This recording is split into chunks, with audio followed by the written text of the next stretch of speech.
we've seen you certainly steer into the road environment. Just how much will you be playing Obama this week in preparation?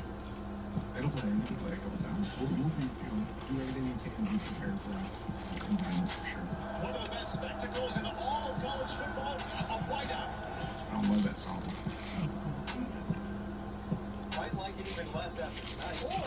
More. Well, that's true. That could happen. Dan Lanning told us that they had at least 15 speakers blasting that song, crowd noise, all this week in practice. The question, Joshua and Chris, will they be able to handle the real thing tonight? There's nothing quite like it. I played at Penn State in the whiteout twice. We had a 6-6 Penn State team that we were playing. It took us 2 overtimes to beat them as a team that won a national championship. But you've been in big environments, so what's it like from the quarterback? Right. And mine would be like the home of the 12th man, right? Yeah. Texas A&M, that was loud, just like this Penn State stadium is. But I think the first thing is a quarterback, and it's an offense. Not a lot of motions and shifts early in the game, right? People are jumpy. Let's let everybody settle in. And then the other thing is call it and run it plays, or what I would just call all-purpose plays, where we're not checking anything. These are plays that we really know how to execute, and we're all on the same page no matter what the defense is. All right, so we're going to take a look. As an offense, you got to go into a silent count. There's an advantage to the defense. Tonight, Devin set one of the best at getting the indicator, a visual indicator for the quarterback.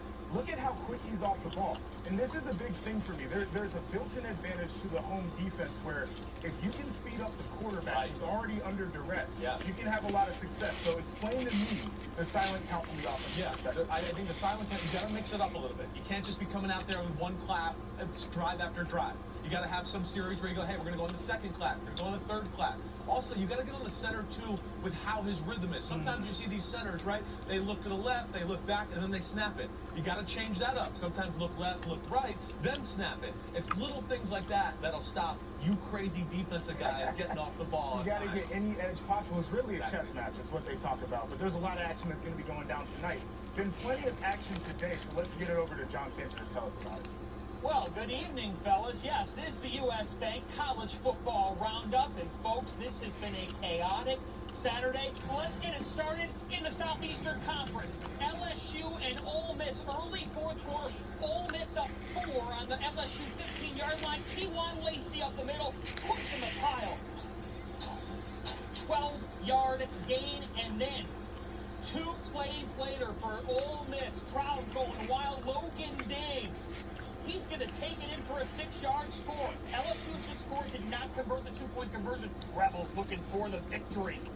Tennessee and Mississippi State. Now, the Bulldogs have been one of the nation's surprises. Joey Aguilar's pass picked off by Jerron Manning. A man basketball. It happened. Bulldogs are feisty. Cowbells are ringing. A new season of Saturday Night Live starts next week. Fluff Bothwell, he heads in, powering it in for Mississippi State, but Tennessee is up 27-24. We're one there. USC and Illinois, let's do it. USC down 6. They take the lead after this touchdown from Jaden Mayaba to Makai Lemon, a 16-yard score, but ensuing Illinois drive. David Alano from 41 yards out.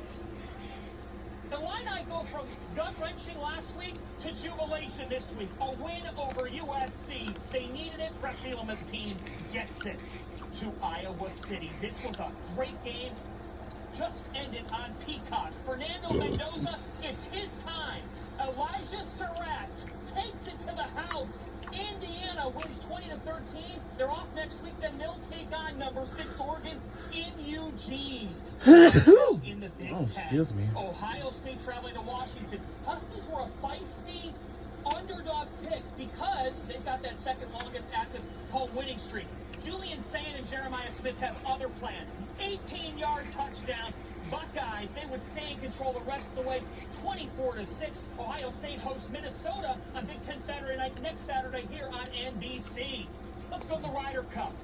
It's been Team Europe all throughout the week. Justin Rose, 30 at 14, drains it. And then Shane Lowry, you can tell by his reaction here. The Europeans, they're rolling 11.5 to 4.5. And the last time the away team won the Ryder Cup, it was Europe, the Miracle and Medina.